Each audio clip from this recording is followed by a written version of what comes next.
अस्सलाम वालेकुम। आज मैं आप लोगों के साथ शेयर करने वाली हूँ करेले और गोश्त के सालन की रेसिपी। तो करेले जो हैं सबको पसंद नहीं होते क्योंकि ये कड़वे होते हैं, लेकिन अगर हम करेलों को इस तरह से पकाएं कि इनकी कड़वाहट ख़त्म हो जाए तो ऑब्वियसली करेले सबको पसंद आते हैं। तो करेलों की कड़वाहट ख़त्म करने के लिए किस तरह हम बना सकते हैं और किस तरह इसको कुक करेंगे, वो मैं आज आपके साथ शेयर करने वाली हूँ। तो चलिए शुरू करते हैं। सबसे पहले करेलों की कड़वाहट ख़त्म करने के लिए हम यहाँ पर करेले को छील के उसको नमक लगा रहे हैं। ठीक है, नमक लगा के इसको छोड़ देंगे और पानी को साथ में बॉईल होने के लिए खड़ा कर देंगे। अब जैसे ही हमारा पानी बॉईल हो जाएगा, वो जो नमक लगा के हमने करेलों को रखा था, उन करेलों को हम इस उबलते हुए पानी में डाल के 3 से 5 मिनट के लिए छोड़ देंगे। ठीक है, और इसके बाद क्या करेंगे, इन करेलों को बाहर निकालेंगे पानी से, इस पानी को फेंक देंगे और फिर से पानी को बॉईल करेंगे। और ये प्रोसेस जो है आपने 3 दफ़ा रिपीट करना है। ठीक है, पानी बॉईल करना है, उसके अंदर करेले डालने हैं, करेलों को 5 से 3 मिनट जब हो जाएं उनको निकाल लें। उसके बाद फिर से पानी गर्म करें और फिर से करेलों को डालें और उसी तरह जब 5 से 3 मिनट हो जाएं उसको तो निकाल लें। इस तरह करेलों की कड़वाहट जो है बिल्कुल ख़त्म हो जाएगी और आपके करेले बहुत ही टेस्टी बनेंगे। हाँ, पहले तो करेलों के आप बीज वगैरह निकाल लें और करेलों को जो है कट करके रख लें। इसके अंदर के जो बीज हैं वो इसको छीलें, करेले को काट के इसके अंदर के बीज भी निकाल लें और इसका पानी भी आप निचोड़ लें।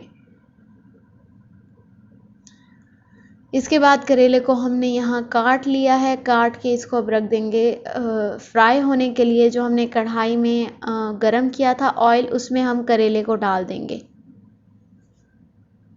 आप यहाँ पर करेले के चिप्स अगर खाना चाहें तो वो भी खा सकते हैं, ये भी बहुत टेस्टी हो जाते हैं। क्योंकि फ्राई करने के बाद तो वैसे इसकी कड़वाहट ख़त्म हो जाती है, तो आप खा सकते हैं अगर आप कोई क्रिस्पी चीज़ खाना चाहते हैं या आपको क्रेविंग हो रही है। अच्छा, करेले जब हो जाएंगे ना लाइट ब्राउन या फ्राई कर लेंगे हम, तो उनको निकाल के साइड पे कर देंगे। उसके बाद फिर से हम उसी ऑयल में डाल रहे हैं प्याज। ये 2 मीडियम साइज़ के प्याज थे। प्याज डालने के बाद इसमें प्याज अभी हल्के से जब उनका पीला सा रंग हो जाए, इसके बाद उसमें हम शामिल कर देंगे अदरक लहसुन का पेस्ट। ठीक है,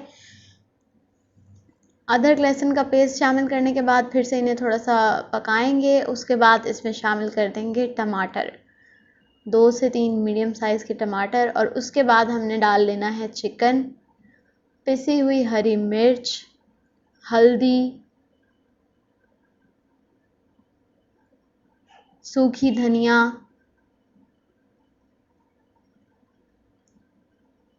चाट मसाला अगर आप डालना चाहें तो डालें, वरना बिल्कुल ऑप्शनल है।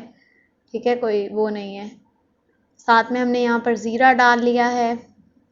इन तमाम चीज़ों को अच्छी तरह से मिक्स करें। रेड चिली फ्लेक्स या फिर लाल मिर्च पाउडर अपने टेस्ट के मुताबिक, हरी मिर्च भी डाली है इसलिए इस बात का ख्याल रखिएगा कि ज़्यादा तेज़ ना हो जाए। हस्बे ज़रूरत या अपने टेस्ट के हिसाब से जितना आप नमक खाते हैं नमक डाल लें। और उसके बाद वो जो हमने थोड़ा सा इसको गोश्त को भूना था हमने 4 से 5 मिनट के लिए, और उसके बाद उसमें वो जो फ्राई किए हुए करेले थे वो शामिल कर दिया ताकि करेलों में गोश्त का टेस्ट जो है अच्छे से आ जाए। उसके बाद हम इसको ढक के छोड़ देंगे 10 मिनट के लिए।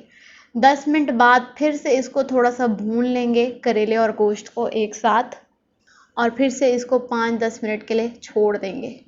ठीक है, लो फ्लेम पे आपने छोड़ना है।